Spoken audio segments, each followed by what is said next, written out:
Ne fiez pas. Ne fiez pas. On est là pour speak avec vous. Hein? Moi aussi, je connais votre langage là. Je le connais bien. N'est-ce pas? Alors, qui peut me dire de quoi on a parlé tout à l'heure? C'est quoi le thème des... Ils ont parlé de quoi? Du harcèlement. Vous savez ce que ça veut dire le harcèlement? Qui peut me donner une définition? Un courageux ou une courageuse.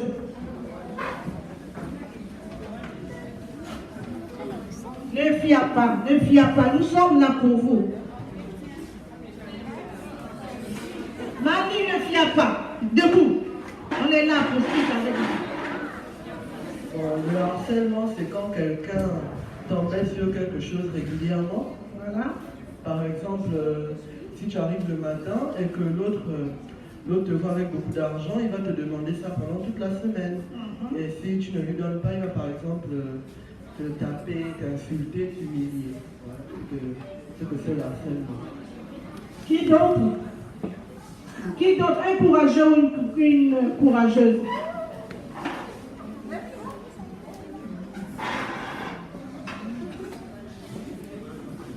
Le harcèlement, c'est lorsque une personne abuse de son pouvoir, que tu sois par exemple délégué, comme dans nos cas, il y a des personnes qui sont déléguées et qui profitent de ça pour harceler les autres en faisant du mal ou en utilisant les autres. Et puis il y a des personnes, par exemple, qui est plus petit en taille dans la classe, et puis il y a une plus grande personne, peut-être plus grande en force ou bien en taille, qui maltraite l'autre ou bien qui a l'habitude d'humilier l'autre. Qui d'autre, s'il vous plaît? Une courageuse ou un courageux? Il vaut mieux que la définition vienne de vous. Qui d'autre? Soyons courageux. Je vous ai dit, ne fie pas. Reste sien. On est là pour vous. Cris de cœur, on a entendu vos cris. Nous aussi, nous crions aux autorités. Nous crions, nous lançons ce même cri.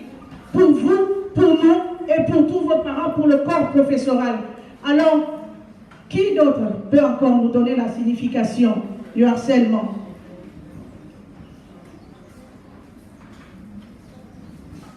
Plus personne? Alors, je vais vous dire ce que je pense du harcèlement. Le harcèlement est une violence répétée sur une longue période par une ou plusieurs personnes à l'égard d'une autre.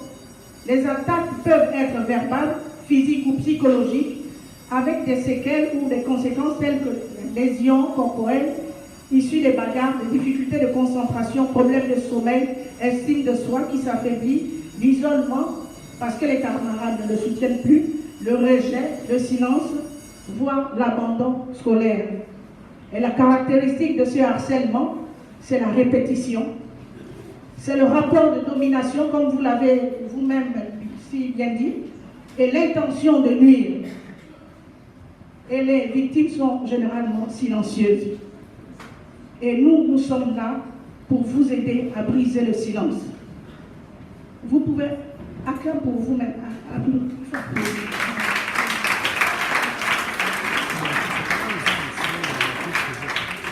Alors, par respect, je vais me lever. Dans la salle de là.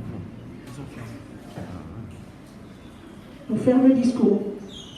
Mesdames et messieurs les représentants du ministère de l'Éducation nationale et du ministère des Affaires sociales, monsieur le chef de projet Former ma génération de l'UNESCO, madame la juge des mineurs, monsieur le directeur de ENEDA, messieurs et mesdames et messieurs les médecins pédiatres, pédiatrie et gynécologie, monsieur le proviseur de l'institution Immaculée Conception et son administration, mesdames et messieurs les présidents des APE, chers parents, chers élèves.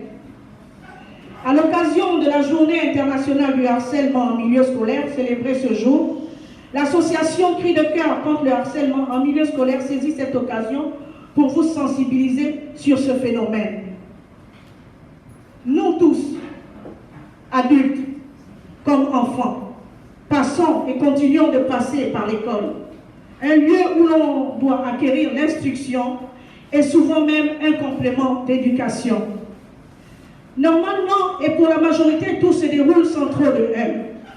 Mais il arrive des cas où nos enfants vivent des situations gênantes qui n'arrivent pas à dominer dans leur parcours scolaire. C'est partant de ces situations réelles, vécues par nos enfants, que nous avons pensé à mettre sur pied cette association dénommée Cris de cœur contre le harcèlement dans toutes ses formes, je précise, en milieu scolaire.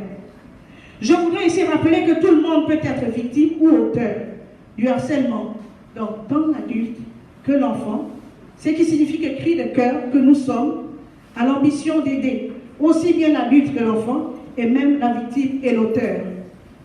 Mais l'enfant étant un rêve, un être qui se construit, a besoin de plus d'attention pour qu'il soit mieux épanoui, mieux réalisé et qu'il devienne un citoyen modèle de demain.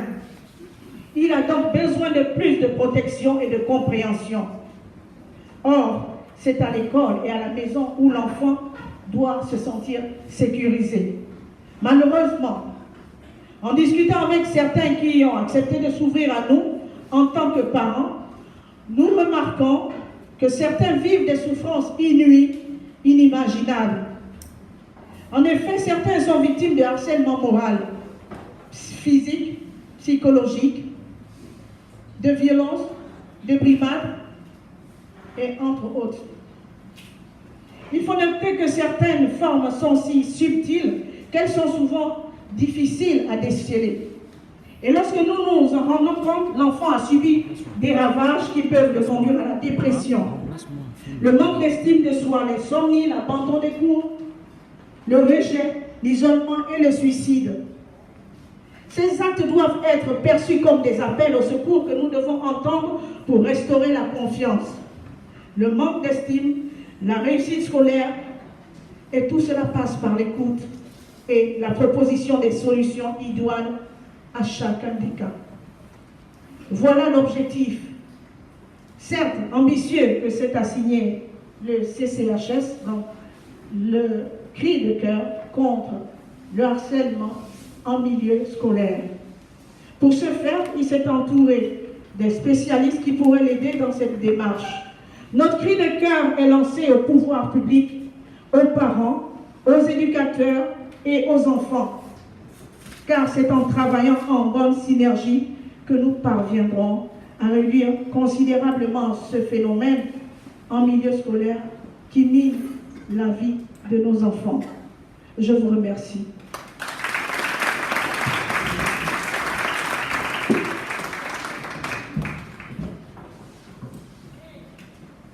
Merci Madame la Présidente. Nous avons le plaisir et peut-être la chance d'avoir été entendus par une bonne partie des autorités, notamment celles qui s'occupent de la petite enfance dans les tribunaux. Et nous avons donc à côté Madame la Présidente du tribunal des mineurs et sa procureure. C'est peut-être solennel parce que ça voit tout de suite la prison, les problèmes. Non. Il vaut mieux toujours en parler avant pour prévenir, pour qu'il n'y ait pas de problème. Et c'est l'une des solutions que nous pouvons peut-être être amenés à adopter si nous-mêmes nous n'arrivons pas à trouver une solution dans le cri de cœur. Je vais demander à Madame la Présidente si elle a quelques mots à nous dire, juste pour vous rassurer, je suppose, pas pour vous faire peur. Madame la Présidente. Bonjour les élèves. Je ne vous prononcerai pas un discours, mais je procéderai d'une autre façon. Qui veut aller en prison parmi vous? Qui veut faire la prison parmi vous? Là, il n'y a personne, parce que la prison, ce n'est pas une bonne chose. Alors, j'aimerais vous définir la question du harcèlement sur le plan légal, sur le plan pénal. Le harcèlement, c'est un acte reposé, répété, qui a pour but d'intimider l'adversaire ou l'autre, de le déstabiliser et de créer un sentiment d'insécurité à l'encontre de la personne vers laquelle le harcèlement est exercé. Alors, la question du harcèlement a plusieurs formes et toutes ces formes sont réprimandées. Toutes ces formes sont prévues et punies par la loi. On parlerait par contre de coups et blessures volontaires, de séquestration et de bien d'autres infractions. Donc sachez que cet élève qui se mettrait à commettre un harcèlement avec un autre mérite une peine d'emprisonnement. Et vous-même, vous savez que si vous êtes en prison, ce n'est pas une bonne chose. Parce que vos études vont prendre un coup. Vous irez peut-être pour 2 ans, 3 ans, 4 ans, 5 ans et jusqu'à 9 ans d'emprisonnement. Donc, sachez vous comporter au sein de votre établissement et évitez désormais ce genre d'actes. C'est sur ces mots que je voulais en fait vous édifier. Vous avez compris? Parce que les chiffres vont faire le tour des établissements. Actuellement, il y a une opération. L'opération qui est devant, il y a les membres de sécurité devant chaque établissement qui procèdent à la fouille. Ceux-là qui se seraient pris avec tout ce que vous voyez aujourd'hui, les Congolais et autres, et qui se seraient évertus dans le harcèlement, vont être présentés devant le procureur. Et là, ils méritent une peine d'emprisonnement. Vous avez compris, les élèves? D'accord, bon, merci. Merci, Madame la Présidente. On applaudit très fort pour elle.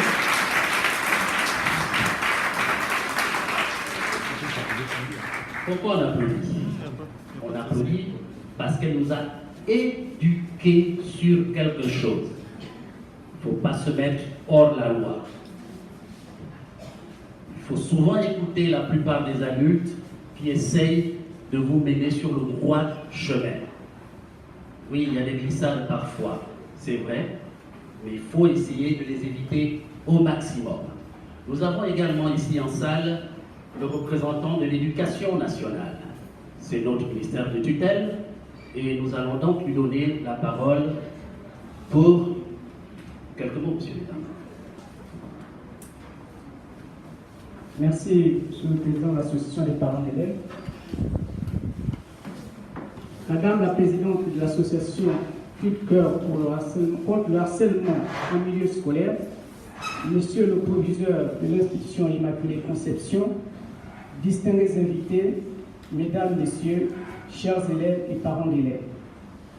Au nom de madame la ministre de l'Éducation nationale empêchée, il me revient l'intime honneur de prendre part au lancement officiel des activités de l'association Cri de cœur contre le harcèlement en milieu scolaire, qui coïncide avec la célébration de la journée contre le harcèlement en milieu scolaire.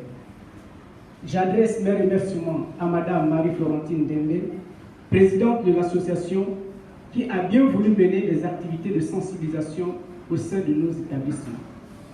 En effet, la lutte contre l'échec scolaire et la recherche permanente de la performance du système éducatif passe par l'identification et la lutte contre les fléaux, les contre-valeurs, mais aussi le phénomène de harcèlement dans toutes ses formes.